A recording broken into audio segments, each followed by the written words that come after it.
The most dangerous thing about your AI is not when it fails, it's when it fails and you can't tell the difference.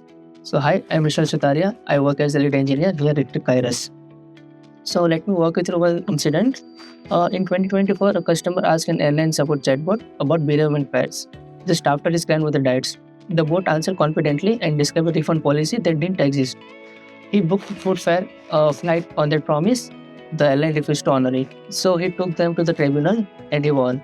The ruling was blunt. The company was responsible for its chatbot said, web page or bot, no difference. Here's the part that should worry you. When your AI makes something up, it sounds exactly like when it gets right. Same confidence, same tone. Your customer can't tell the difference. Without checking it against your own documentation, neither can you. So let's talk about the same problem and how we are resolving it using the qAPI. So that's what Retrieval is built to catch. It lives right inside your API. It's just a new tab on API test you already created. No separate tool, no Python harness. You build a normal API test and turn on the evaluation. So let me just walk you through it, how you can build a RAG evaluation and how you can just check your AI capabilities. Let's test one support bot and let's make it work for its answers. We'll ask one big question. It will include reset password, fixed autopay, update billing and record deleted account. The request is just that question posted to the bot's endpoint. So here is the endpoint we have given. Now let's head to the LLM and Retrieval tab. So here you can select model, you can map your output, then you have to toggle on this RAG. Let's go to the LLM and Retrieval tab. So here you'll find couple of options. One is model selection. So from that we have different set of models. From that you can select one of your models. After that you have to provide output mapping, output path, and after that you have to toggle on this option to enable RAG evaluation. So after that you can give JSON path or XML path to retrieve the prompt from the request body. So here we have given $question, so that is our JSON path. After that you have to provide document and citation mapping. So here we have provided couple of citation mappings. After that there is couple of important details that these are for evaluations. So first we have to describe the application or API under test and its business context. After that we have to provide expected output, and after that there is one option for guardrails. That's optional. If you want to provide any guardrails, that's fine, or else you can leave it. After that let's hit execute. So as soon as we hit execute, it will route us to the functional report part. Meanwhile it runs. Let's see already executed report and let's find out the output. So this is just another report. Here you'll find all the information about your API result. After that there is one more tag called RAG evaluation. So here you'll find all the info about your RAG report. So let's break it down one by one. First is faithfulness. So it breaks the answer into individual claim and check again against the sources. Here the only half of the claim holds up, that's why 50%. Second part is relevance. So this is perfect 100.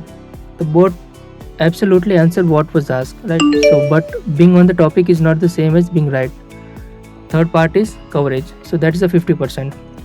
It used only half the relevant material the docs offered. Next is citation use. So that's also 50%.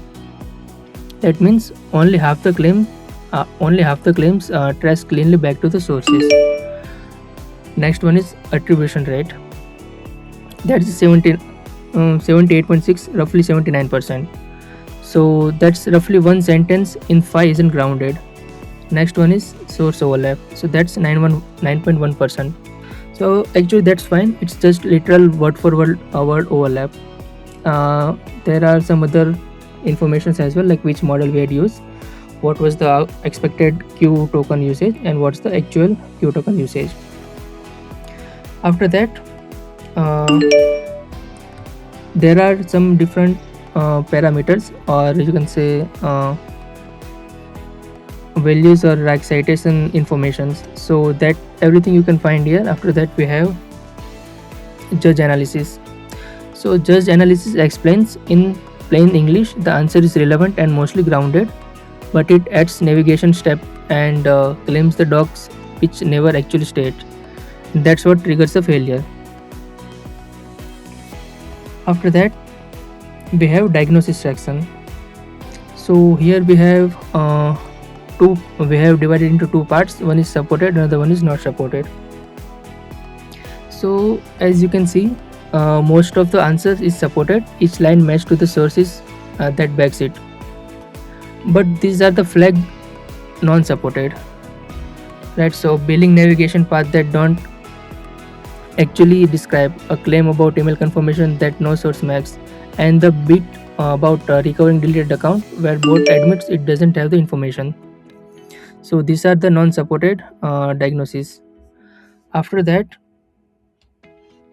we have one more section about hallucination.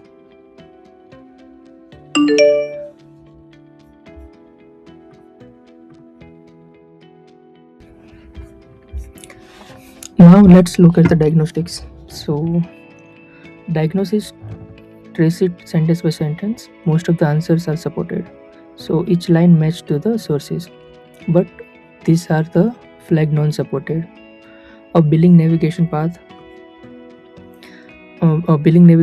that talks don't actually describe a claim about email confirmation that no source makes, and the bit about recovering deleted account. And it isn't just a flag, it explains each one. This navigation path overreaches what the doc says. This claim isn't stated anywhere in the retrieved chunks. Now compare, ask the same bot one focused question. So let's look at that report. So here we have asked about a simple question. I forgot my password, how to recover it. So look at these metrics. Faithfulness is 85%, relevance is 100%, coverage is 100%, attribution rate is 100%, citation is 75%. The difference is whether the answer stayed honest to the sources. Now you can see that difference every time. So you catch the overall answers before a customer ever sees them. Before they become the next refund you owe, you prove with evidence that your AI is staying grounded. The scoring even tightens based on how risky your application is. RagEval is live in qAPI now. Open the LLM and RagEval tab on any test and see whether your AI test is telling the truth. For more such updates, please follow the qAPI guidance. Thank you.